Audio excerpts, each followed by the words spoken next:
मैं जी बंगाल पे सवाल दोहरा देता हूँ। सवाल ये दोहरा जी रहा था कि पूरे जीवन किला लड़ाने वाले लोग, अभी हम लोग बात पहले शुरू कर रहे थे, सुनील जी ने कहा कि अब उसके अलावा कोई इनका विकल्प था नहीं, शुभेंदु ही थे, शुभेंदु सबसे बेहतर लगे। लेकिन जो दागी लोग या जो जिन पे ब्लेम्स हैं, जो बाहर से आए हुए लोग, तो ये जो है ये बीजेपी के जो आज की राजनीति है, जो ये नई बीजेपी है, वो जी चाल जी चरित्र चल बीजेपी खत्म हो चुकी। और हम चुनौतियों की बात कर रहे थे, चुनौतियां किस तरह की चुनौतियां देखते हैं, तो अभी काफी चीजें तो सुनील जी ने उसको किया है, अलबरेट किया है। लेकिन आप अब बंगाल में क्या देखते हैं? बंगाल जिस हालत में मिलने जा रहा है, शुभेंदु अधिकारी अब कल वो शपथ ले लेंगे, लेकिन हालात तो बहुत है, चलाएगा तो उसको दिल्ली ही चलाएगा। और आज जो आप मंच से हम सुन रहे थे, मंच से जिस तरह की बातें अमित शाह कर रहे थे, जो चीजें उन्होंने कही है, आपने देखा हो सुना हो कि हमारे इतने कार्यकर्ता मारे गए, हमारा ये रहा, हम ऐसे रहे 3 से फिर हम यहां पहुंचे और आज यहां पहुंचे हैं। तो किस तरह का बंगाल आप देख पा रहे हैं अब जो आने वाले शुभेंदु की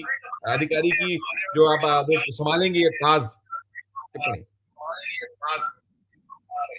जी असल में शुभेंदु के अलावा कोई दूसरा विकल्प नहीं था।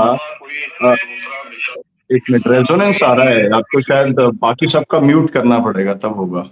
जी जी अगर ये जी ये जो बात कही जा रही है कि कोई विकल्प नहीं था, मैं ऐसा नहीं मानता, क्योंकि बीजेपी जो है वो विकल्पों के ऊपर तो चलती ही नहीं है।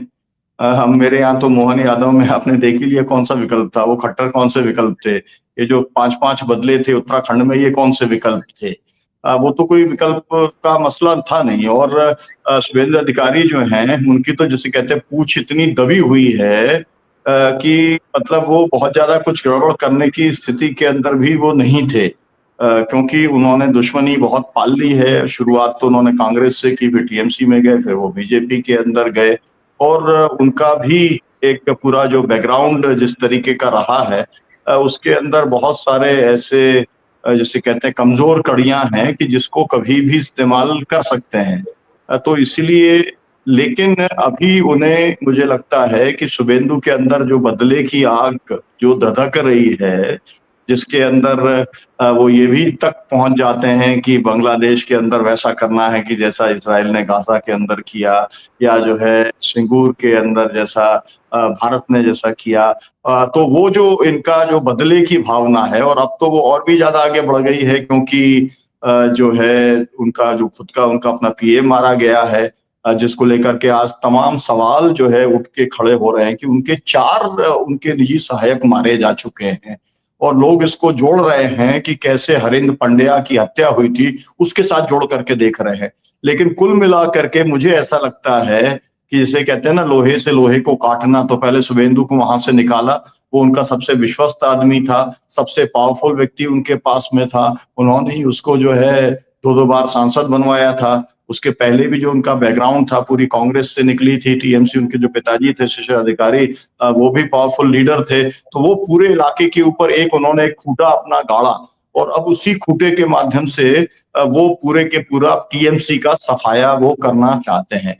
और किसी के पास में वो एक्यूमेन नहीं है, और किसी के पास में, भारतीय जनता पार्टी के पास में कोई ऐसा दूसरा लीडर नहीं था कि जो एक एक कार्यकर्ता को भी जानता हो, उसकी कैपेसिटी भी जानता हो, और जिसकी अपनी जो है एडमिनिस्ट्रेशन के अंदर भी पहचान हो, उसको भी वो मैनेवर करने का काम कर सकता हो। और मुख्य तौर पर अब जो पूरी पॉलिटिक्स है वो टीएमसी को पूरी तरीके से नेस्तनाबूद करना है। तो वो जो काम कर सकता है शुभेंदु अधिकारी, वो कोई दूसरा, अगर इनका आरएसएस वाला कोई बना भी देते तो उसके अंदर उतनी दम नहीं आती, चाहे कितना भी उसको मैनेज और मैनिपुलेट करने का काम करते। इसलिए इनको बनाया गया है। और मैं बहुत बड़े पैमाने पर बंगाल के अंदर रिप्रेशन भी देखता हूँ, बड़े पैमाने पर विक्टिमाइजेशन भी देखता हूँ, क्योंकि अब मैं ये हर जगह पर ये देख रहा हूँ कि जितने बीजेपी के लोग हैं, संघ के लोग हैं, वो बार बार बोल रहे हैं कि 300 कार्यकर्ता हमारे मारे गए। वो 300 की लिस्ट आज तक कभी आई नहीं है। और जो है ऐसी ये हर बार की एक ये बात है कि भाई इसके इतने कार्यकर्ता मारे गए, क्योंकि अभी तो टीएमसी के जो कार्यकर्ता है, 8-10 कार्यकर्ताओं का अभी तक नाम आ गया है जिनकी हत्या हुई है। लेकिन अगर 300 कार्यालयों को तोड़फोड़ किया गया है तो उसमें भी लोग चिन्हित किए गए हैं कि आगामी समय में जिनका की पॉलिटिकल मर्डर बिल्कुल राइटिंग ऑन द वॉल दिखलाई पड़ता है। तो इसकी जो एक किस्म की जो एक्सपर्टाइज है वो शुभेंदु के पास में है और इसीलिए उनका एक उपयोग वो करेंगे। और ये तो हमने बराबर देखा है कि भारतीय जनता पार्टी कभी भी किसी भी आदमी को बदल सकती है। तो लेकिन इसलिए वो खतरा उनका बना ही रहेगा। और क्योंकि ये नए हैं भारतीय जनता पार्टी में, तो जैसे हेमंत विश्व शर्मा ने जितना ज्यादा जहर फैलाने का काम किया, तो उन्होंने तो योगी आदित्यनाथ को भी पीछे छोड़ दिया। तो अब ये जो तीसरे आए हैं, तो अब जो नंबर 1 के ऊपर जो एक दावेदारी है, वो दावेदारी जो है अब उस करने में ये तीनों लोग एक लाइन के अंदर आ गए हैं, जिसमें आदित्यनाथ जो है नंबर 1 पे पहले होते थे, लेकिन अभी हेमंत विश्व शर्मा नंबर 1 पे हैं। और जिस तरीके का कारनामा ये आने वाले समय में शुभेंदु करने वाले हैं, तो ये नंबर 1 के ऊपर जो है हेट्रेड फैलाने वाले, और जो है उस हेट्रेड के आधार के ऊपर संहार और नरसंहार और हत्याएं करवाने का बाकायदा ये एक सुपारी लेकर के करने वाले ये एकदम स्थापित हो जाएंगे कुछ समय के बाद में। क्योंकि हम ये देख रहे हैं कि लोगों को जो प्रोटेक्शन है वो जुडिशरी से मिल सकता था, वो जुडिशरी से कोई किसी स्तर के ऊपर प्रोटेक्शन वो मिलने वाला नहीं है। हो सकता है कि कोई मतलब ऐसा कोई जज निकल जाए, श्रीधरन टाइप के जज अगर कोई हो सुप्रीम कोर्ट के अंदर, वो निकल जाए। और जो अभी जैसे कह दिया गया कि भाई ये 27 लाख लोग हैं, ये अगले चुनाव के अंदर वोट दे सकते हैं, और ये मामला भी कॉन्स्टिट्यूशनल वैलिडिटी का मामला तो एसआईआर का फाइनल हुआ है नहीं है। तो मसला अभी मतलब मुझे लगता ये है कि बहुत कॉन्फ्लिक्ट जो है वो होने वाला है जो है बंगाल के अंदर। और मैं एक और लाइन में जोड़ना चाहता जरूर हूं, लेकिन तमिलनाडु के अंदर भी ये देख लीजिए आप कि मनोरमा जी, मैं आपके पास आया था, मुझे सुन पा रही मनोरमा जी? अब सुन पा रही आवाज? क्योंकि आपका भी आज थोड़ा टेक्निकली कुछ मुझे दिक्कत थी कि पहले जोशी जी से संपर्क टूटा, फिर आपसे टूटा। आप करिएगा, मैं तमिलनाडु को लेकर आपके पास आया था, अगर आप मेरा सवाल सुन पाई तो मैंने यही कहा कि वहां जो सीन बन रहा और जो टीवी के चीफ को धमकी देना पड़ी, जिस तरीके से वो कहीं एक आए अपने पर और फिर करना पड़ा, अब आ रहा है, लेकिन वहां जो सीन बन रहा है, अब ये भी निकला कि एआईडीएमके और डीएमके दोनों मिल सकते हैं, ये भी अजीब गरीब। हालांकि सुनील सर कह रहे थे कि ये संभव नहीं है, लेकिन फिर भी अब राजनीति में कुछ भी है, तो क्या है, क्या सीन? आपको बंगाल पे भी कुछ करना चाहे तो आप करिएगा टिप्पणी, क्योंकि अब ममता, जो भी मैंने कहा ना कि भय आउट और भरोसा इन, दोनों पर आप, फिर मैं सुनील जी के पास जाता हूँ। जी, तो बहुत सारी बातें सुनील सर ने कही। राज्यपाल की जब देखिए बंगाल जल रहा है तो सरकार बनाने जा रहे हैं, अमित शाह गए हुए हैं, और जहां सरकार बननी चाहिए वहां पर सरकार बनने नहीं दे रहे हैं। तो आप इसी से समझ सकते हैं 108 और अभी स्पष्ट रास्ता भी जो है वो खुल गया है। बस एक वीसी के है जो वो मतलब कि नहीं आ रहे उनके साथ में, और अभी उनके बयान भी है जो मतलब क्या उनका स्टेप होगा, क्योंकि उन्होंने कहा कि अहंकारी हैं विजय, और ये लोग सपोर्ट भी जो है व्हाट्सएप पे मांग रहे हैं, हमारे पास नहीं आ, तो इस तरह की बात। लेफ्टिस्ट 4 हैं और बीसीके के 2 हैं और ये जो आईयूएमएल के 2 हैं, ऐसा है, नंबर्स इस तरीके का है ना कुछ। जी, तो आईयूएमएल दे रहा है कि नहीं दे रहा है ये नहीं पता। 4 जो है कांग्रेस के, सीपीएम सीपीआई के 2 हैं, और ये इनके साथ आ रहे हैं, फिर भी 2 संख्या कम होती है तो वो वीसी की बात थी, क्योंकि वो आइडियोलॉजिकली भी जो है वो उसमें जा सकते थे, लेकिन अभी वो नाराज चल रहे हैं जिस तरह की बात हो रही। तो एक और मुस्लिम लीग से समर्थन मांगा है कि नहीं वो नहीं पता, और पीएमके है, पीएमके अब तक जो है वो एनडीए के उसमें रहा, लेकिन 4 उनके पास भी है, तो कुछ ये बात हो सकती है, क्योंकि मतलब उनके आने की संभावनाएं भी बन सकती है। पीएमके के जो 4 हैं तो वो किंग मेकर की पोजीशन में आ सकते हैं। तो देखते हैं कि किस तरह से चीजें अनफोल्ड होती है। सुबह से खबरें चल रही थी कि सुबह क्या कल से चल रही थी कि डीएमके आईडीएमके दोनों साथ आकर के, और तो ये मुझे भी लगा मतलब कि ये जो भी तमिलनाडु को जानता है, तमिलनाडु की पॉलिटिक्स को जानता है और उसमें पब्लिक सेंटिमेंट्स को जानता है, बहुत इमोशनल है यहाँ की जनता, और भावनात्मक रूप से बहुत चार्ज होती है किसी भी चीज को लेकर के। तो आप यहाँ पर उनके साथ अगर धोखा करेंगे तो फिर आप अपने लंबे समय के लिए अपनी राजनीति को आप वो कर देंगे, कुल्हाड़ी मार लेंगे। तो ये चीजें जो सेंटिमेंट्स क्लियर है उस क्लियर से आप देखिए एआईडीएमके को नुकसान भाजपा के कारण खाना पड़ा है, और वो लगातार असमंजस में रही, भाजपा के साथ सहयोग बरकरार रखें ना रखें, और जो है वो सजा जो है वो भी मिली है तो भाजपा के साथ होने की मिली है, जो उनका बेस कम हुआ है। अभी भी खबरें आ रही है कि वो छिटक सकते हैं, कुछ जा सकते हैं, आ सकते हैं, इस तरीके चल रहा है। सूचना है कि टूट सकता है एनडीए, वो छिटक ये सकते हैं, छिटक सकते हैं, बिल्कुल।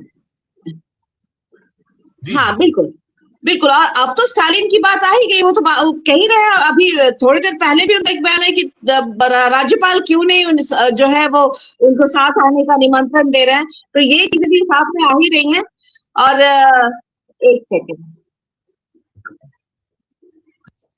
तो ये चीजें चल रही है।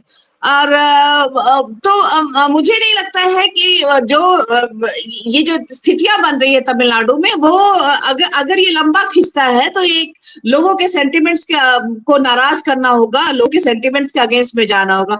हाँ, ये जरूर है कि 49 साल में जो विजय ने राजनीति को चेंज किया, हालांकि उनकी जो धारा है वो पेरियार, अंबेडकर और तमिल राष्ट्रवाद, द्रविड़ राष्ट्रवाद की है, लेकिन ये है कि वो मतलब धर्मनिरपेक्षता की बात करते हैं, मतलब कि नास्तिकता की बात नहीं करते। तो एक जो हिंदू तबका वाला लोग है वो खुश हो रहा है, वो ये खुश हो रहा है कि ईश्वर की एंट्री हुई है तमिलनाडु के पॉलिटिक्स में। मतलब एक ऐसी राजनीति अब खड़ी हो रही है जो एंटी ईश्वर नहीं है।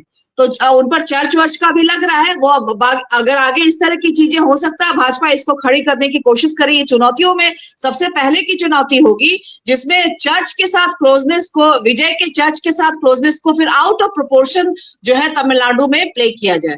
तो ये और दूसरी एक और बात जो कल आई है वो के जो आंकड़े आए हैं, उस आंकड़े में तमिलनाडु में जो दलित एट्रोसिटीज है उसमें बहुत ज्यादा बढ़ोतरी हुई है।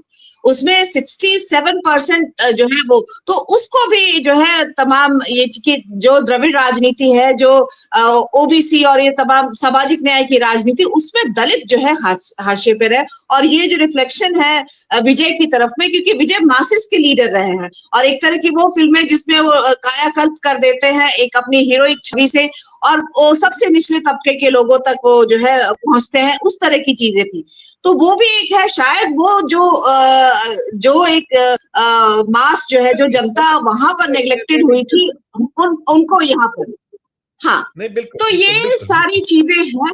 हाँ, राज्यपाल की भूमिका जो है लगातार सवालों में है, और देखते हैं वो मतलब कि कब तक चीजों को जो वो साफ करते हैं। सर ने बताया है कि जो बहुमत साबित करने की जगह राजभवन नहीं होता है, वो सदन होता है, तो सदन में जाके करना था। हाँ बिल्कुल, तो ये चीजें हैं, और इसको कितने टाइम तक वो खींचते हैं वो देखने वाली बात होगी। और जहां तक पश्चिम बंगाल की बात है, तो पश्चिम बंगाल जल ही रहा है, जलने में, और गए हैं वो नई सरकार, कल शायद शुभेंदु घोष जो है वो ले लेंगे मुख्यमंत्री के पद पर अपनी जो है, तो ये हाँ, शुभेंदु अधिकारी। लेकिन वो इसमें तो सारे लोगों ने कि है, तो वो भी भाजपा से आए हुए हैं, सॉरी कांग्रेस से टीएमसी होते हुए आए हैं। और अभी जो एक हत्या की बात है उसमें भी जो उनके पीए की हुई, तो 4 हत्याएं उससे पहले भी इसी तरह संदिग्ध रूप में हो चुकी है, जिसमें 2 तो ममता बनर्जी की जो साथ थे तब हुई है। तो ये तमाम चीजें हैं, बहुत सारी बातें जो एक जो निजी एक जो खुन्नस है वो उस तरह की राजनीति, और संभवतः भाजपा ने बंगाल को जो साधा है उसमें ये एक बहुत बड़ी भूमिका इसकी भी है कि वो अंदर खाने से आए हुए नेता रहे हैं। तो जो होता है कि मतलब जो भी ममता बनर्जी की स्ट्रेंथ या कमजोरियां, वो शुभेंदु अधिकारी उस स्तर के थे तृणमूल में, जो ये सब कुछ जानते थे। तो वो भी एक चीज है जो इस तरह से एक टारगेटेड कैंपेन ममता बनर्जी के खिलाफ, चाहे उनके भ्रष्टाचार को लेकर, मैं अपनी बंगाली जो दोस्त है उन लोगों को देख रही थी, तोलाबाजी की बात वो लोग, और मैं ये हैरान रह गई, बंगाल में जो ऐसा हुआ है परिवर्तन, वो सारा जो 27 लाख वोट कटे और जो एसआईआर के थ्रू 91 लाख की, वो सारी चीजें हैं। और प्लस एसआईआर, आप जानते हैं भाजपा जनगणना नहीं कराती है लेकिन एसआईआर कराती है, मतलब है कि ये उनका है, ये उससे उनको फायदा मिल रहा है, तभी वो इसको लेकर के इस तरह से हठधर्मिता की हद तक उन्होंने कराया है कि मतलब डिस्क्रिपेंसी वाले मामले को एड्रेस किए बगैर उन्होंने चुनाव करा दिया। बिल्कुल बिल्कुल, तो आप समझ सकते हैं बगैर, जी नहीं हाँ, है। देखिए सारी तो बगैर अगला निशाना उनका उत्तर प्रदेश है, और आगे भी जो राज्य है 27 में बहुत सारे सूबे में। इसी पे पूछता हूँ, ये जो मैं तमिलनाडु पे बात करता हूँ, सुनीलम जी के पास चले जाता हूँ, और मैं यही बात जोशी जी और राशिद भाई पे खत्म करूंगा। सुनीलम सर, देखिए ये जो राजभवन जिसका नाम लोक भवन कर दिया गया, लेकिन लोक भवन क्या कर रहे हैं, मतलब इसके नाम बदलने या इस तरह चेहरे बदलना, उनके चेहरे तो वही है, सारा कुछ उनका जो उद्देश्य है कि एकमात्र सत्ता में बनने के लिए कितना मिसयूज, लेकिन इसके रेपरकेशंस क्या संभावित है? सुनील सर कह रहे थे, सुनीलम जी, कि फिर आप समझ लीजिए उलट बहुत जबरदस्त कुछ होने की संभावनाएं होंगी। जो इतना जबरदस्त मैंडेट उसको मिला, 107 सीटें वो लेके आए, 5 उनके पास है, तो आप उन्हें जान दीजिए, फ्लोर पे जान दीजिए ना। ऐसी क्या मजबूरी? और क्या आपको लग रहा है वहां पर कि ये जो AIDMK जो है, ADMK है, वहां कुछ टूट फूट और यहाँ इनके साथ हो सकता है? क्या संभावना है? देखना भी कुछ कुछ चल रहा है लगातार है तीनों पे। आप पहले आप सुनिए कुछ और। जी, मैं 2-3 बातें कहना चाहता हूँ। पहली बात ये कि मेरी जानकारी के हिसाब से जो विजय हैं उनको मेजॉरिटी 119 की हो गई है और उनको कभी भी जो है वो बुलाया जा सकता है, वो उन्होंने सबमिट कर दिया है, ये एक जानकारी है। अगर उनको नहीं बनाते हैं और अगर मतलब कोई राष्ट्रपति शासन लगा दे और फिर से चुनाव कराएंगे तो वो क्लीन स्वीप करेगा, जैसा अरविंद केजरीवाल ने दिल्ली में किया था। मतलब किसी का नामो निशान नहीं रहेगा। ये वहां की ग्राउंड रियलिटी है। ये दूसरी बात है। तीसरी बात ये है कि बोमई केस के अंदर ये एस्टैब्लिश्ड है कि आपको अंदर नहीं करना है, मतलब राजभवन में नहीं करना है, आपको सदन के अंदर मेजॉरिटी आपको पेश करनी है। तो ये एस्टैब्लिश्ड लॉ है और आप इसको जो है तोड़ करके आप आगे नहीं जा सकते। मेरा कहना यह है कि एक न्यू नॉर्म भी नया लेकर के आए हैं, उस पर बहुत कम चर्चा हुई है। जो 8 तोला सोना जो शादी वाली लड़की को देने का और जो नया बच्चा होगा उससे 8 ग्राम सर, नहीं 8 ग्राम नहीं 8 तोला, 8 ग्राम 8 ग्राम है सर, 8 ग्राम 8 ग्राम सर, 8 ग्राम है सर। 8 ग्राम और अंगूठी और ये जो 200 वाला जो उन्होंने कुल मिलाकर के अभी तक जो जिस तरीके से तमिलनाडु के पॉलिटिक्स में जयललिता जी ने जो शुरू किया था उसको नई ऊंचाई देने का काम किया है। और जो लोग हैं वो उसका इंतजार कर रहे हैं कि वो कब से लागू होगा। और इसलिए मतलब अगर कुछ ऐसा हो जाता है कि उनको अगर अभी रोक के रखते हैं तो बहुत ही जबरदस्त उसका रिएक्शन होगा। ये एक बात है। दूसरा ये कि AIDMK के अंदर 2 ग्रुप हैं और एक ग्रुप चाहता है समर्थन करना, और ये जो लेकर के चले गए हैं वो इसीलिए चले गए हैं कि AIDMK के अंदर टूट हो सकती है और जो है बाकायदा स्टेबल गवर्नमेंट ये चलाने का काम कर सकते हैं, वो आ सकते हैं, वो मर्ज हो सकते हैं। इसमें भी कहीं कोई दिक्कत नहीं है क्योंकि AIDMK बहुत ही ज्यादा फ्रेजाइल है। वो मतलब उसके अंदर अगर कोई टूट हो जाती है तो कोई बहुत बड़ी बात नहीं होगी। इंपॉर्टेंट बात यह है कि कांग्रेस ने, CPI, CPM और इन लोगों ने मिलकर के जो बीजेपी की जो संभावनाएं थी या जो उसकी जो डिजाइन थी उसको विफल करने का काम किया है। और मुझे ऐसा लगता है कि DMK को ने बहुत जल्दी एक तरीके से उन्होंने अपनी मसल्स को रिफ्लेक्स करने का काम किया, तुरंत लिख करके दे दिया पार्लियामेंट में कि हमारी सीटें अलग कर दी जाए। इसकी जरूरत नहीं थी। इस समय सेकुलर पॉलिटिक्स को बचाने के लिए और सोशल जस्टिस की पॉलिटिक्स को बचाने के लिए जो कुछ कांग्रेस ने किया, CPI, CPM ने किया, वो बहुत वहां पर जरूरी था। इसके अलावा बस मैं 2 बातें और कहना चाहता हूं बंगाल को लेकर के। एक तो मेरा कहना यह है कि देखिए जो मैंडेट है वो तो अमित शाह ने कहा था कि डिटेक्ट और उसके बाद में डिलीट और डिपोर्ट, तो ये सबसे बड़ा टेस्ट है। और मेरा कहना ये है कि ये तो जो लोगों को जिनको नाम डिलीट किए हैं इसमें से 1% आदमियों को भी जो है डिपोर्ट करने की हैसियत और औकात ना तो गृह मंत्री की है, क्योंकि हम ये देख चुके हैं आसाम के अंदर कुछ नहीं कर पाएंगे। केवल ये जो है मतलब जिसे कहते हैं मुंह से मतलब बड़बोलापन केवल है, इसका लाभ लेना था वो ले पाएंगे। तो वो जो मैंडेट है उसको इस जिंदगी में नहीं 7 जन्म लेके भी वो पूरा नहीं कर सकते। इतना आसान काम नहीं है डिपोर्ट करना। एक और आखिरी बात मेरी ये है कि देखिए जो बंगाल का जो इंटेलिजेंसिया है उसने जो रोल प्ले किया जो है अंग्रेजों को इस देश से खदेड़ने में और उसके बाद में कांग्रेस को भी खदेड़ने में और उसके बाद में लेफ्ट को भी खदेड़ने में, ये बताता है कि आप 100% मैं ये कह सकता हूं जितना मैं बंगाल को जानता हूं कि वहां का इंटेलेक्चुअल इसकी मतलब कहते हैं धज्जियां उड़ा देगा। शुभेंदु अधिकारी को काम करना जिस तरीके से वो काम करना चाहता है बिल्कुल भी संभव नहीं होगा, क्योंकि वहां के जो इंटेलेक्चुअल्स ग्रुप्स हैं, वहां का जो थिएटर है, वहां के जो सांस्कृतिक कर्मी हैं वो बहुत ऑर्गेनाइज्ड हैं और बहुत आइडियोलॉजिकल हैं। तो ये अभी जो एक भाई साहब थे पैनल के अंदर वो जो टिप्पणी करके गए कि वो उन्होंने कहा कि भाई इंटेलेक्चुअल्स ने फेल कर दिया बंगाल को, मैं ऐसा नहीं मानता। और मैं ये मानता हूं कि सबसे बड़ी जो उम्मीद आगे के लिए है शुभेंदु की पॉलिटिक्स के खात्मे की, वो भी वहां का जो इंटेलेक्चुअल है वो उसको लीड करने का काम करेगा, जैसे महाश्वेता देवी ने लीड किया नंदीग्राम और सिंगूर के आंदोलन को वहां तक आगे तक पहुंचा दिया कि आकर के 34 साल के शासन को हटा करके और ममता वहां पर बैठ गई। ऐसा ही उस समय हुआ था जब सिद्धार्थ शंकर को जो है हटाया था, उन्होंने कितना कड़ा कत्लेआम किया था वहां पर नक्सलियों का, लेकिन उनको भी हटाने के उसमें मुख्य भूमिका जो थी वहां के इंटेलेक्चुअल्स की थी। तो इंटेलेक्चुअल्स का जो वहां की क्षमता है, जो पोटेंशियल है, वो बहुत ज्यादा है। जी बरोबर है। जी जी बिल्कुल।